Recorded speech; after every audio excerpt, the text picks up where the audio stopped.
কো মুবারক। আজ ফটিকছড়ি উপজেলার চট্টগ্রামের ঐতিহ্যবাহী সংগঠন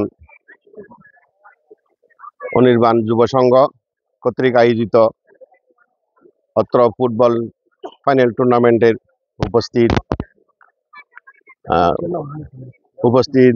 উপস্থিতি এবং খেলোয়াড়বৃন্দ সকলের প্রতি আমার আন্তরিক শুভেচ্ছা এবং অভিনন্দন রইল। আজ আমি স্মরণ করতে চাই অত্র এলাকার মরহুম আরহামুল্লাহ খন্দকারের ওয়ারিশ কর্তৃক প্রতিষ্ঠিত শহীদ বাড়ি প্রাথমিক স্কুল এবং মাঠ প্রতিষ্ঠা ওয়ারিশগণের প্রতিষ্ঠিত যারা ইন্তেকাল করিয়াছেন তাদের রুহের মাগফিরাত কামনা করি এবং অত্র বিদ্যালয়ের সাফল্য ভবিষ্যতে সাফল্য কামনা করি এবং অনির্বাণ যুব সংঘের যারা কর্মকর্তা কর্মচারী এবং পরিচালনা কমিটির সবার প্রতি আমার কৃতজ্ঞ এবং এইরকম একটা টুর্নামেন্ট আয়োজন করে অন্যান্য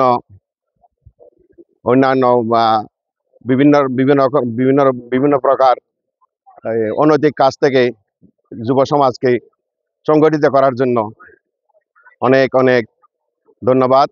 এবং পরিশেষে আমি খেলোয়াড়দের উদ্দেশ্যে বলতে চাই, খেলা হলো মানব জীবনের এক মহা ঔষধ, যা শারীরিক গঠনে অনেক ভূমিকা রাখে এবং অনেক খারাপ কাজ থেকে বিরত রাখে এবং অনেক শিক্ষণীয় বিষয় এখানে লেখাপড়া যেভাবে শিক্ষা গ্রহণ করে এবং খেলায়ও অনেক শিক্ষণীয় বিষয় আছে। এখানে খেলার মধ্যে ন্যায়পরায়ণতা এবং সামাজিকতা এবং বন্ধুত্ব এবং পারস্পরিক সহযোগিতা সবগুলো এই খেলার মধ্যেই আছে। এবং আমি অত্র এলাকার যারা অভিভাবকবৃন্দ আছেন তাদের প্রতি আমি বলতে চাই যে যারা সন্ততি আছেন, যাদের ভাই বোনরা আছেন, সবাইকে এই যে খেলার মধ্যে লেখাপড়া যেরকম করে একজন ভবিষ্যৎ একদম উজ্জ্বল করতে পারে, খেলাও কি করতে পারে।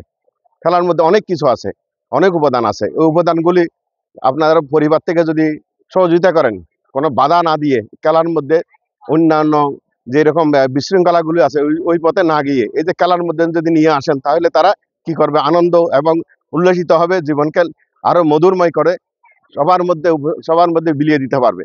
এটা আমি সব অভিভাবক অত্র এলাকার যারা বাড়ির এবং অত্র শহীদ বাড়ি এবং অন্যান্য বাড়ি যেগুলো আছে সবার অভিভাবকদের প্রতি আমি এই আবেদনটা করছি যে আপনারা আপনাদের সন্তানদেরকে লেখাপড়া, খেলাধুলা, সংস্কৃতি, ন্যায়পরায়ণতা, ধর্ম শিক্ষা এবং ওগুলোতে আপনারা ধাবিত করবেন, আপনারা বিরত রাখবেন। আর যারা যেগুলা সন্তানরা আছে যারা যেন বিপথে না যায়, আপনাদের তদারকির মধ্যে এরা কিভাবে ভবিষ্যৎ গঠন করবে, ওই গঠনের উপর চিন্তা করবে যে সমাজ কিভাবে চলবে এবং সমাজ যেভাবে সুন্দর চলে সেভাবে আপনারা অভিভাবকরা যদি নিজের সন্তানকে নিজের ভাই এবং নিজের এলাকার যারা ছোট যুবক যারা আছে সবাই থেকে যদি আপনারা নির্দেশনা দেন, এই খারাপ পথ থেকে শুদ্ধ পথে নিয়ে আসার জন্য আপনাদের ভূমিকা সবচেয়ে বড় ভূমিকা থাকবে। এই বলে আমি আমার বক্তব্য শেষ করলাম। খুদা হাফেজ। আসসালামু আলাইকুম।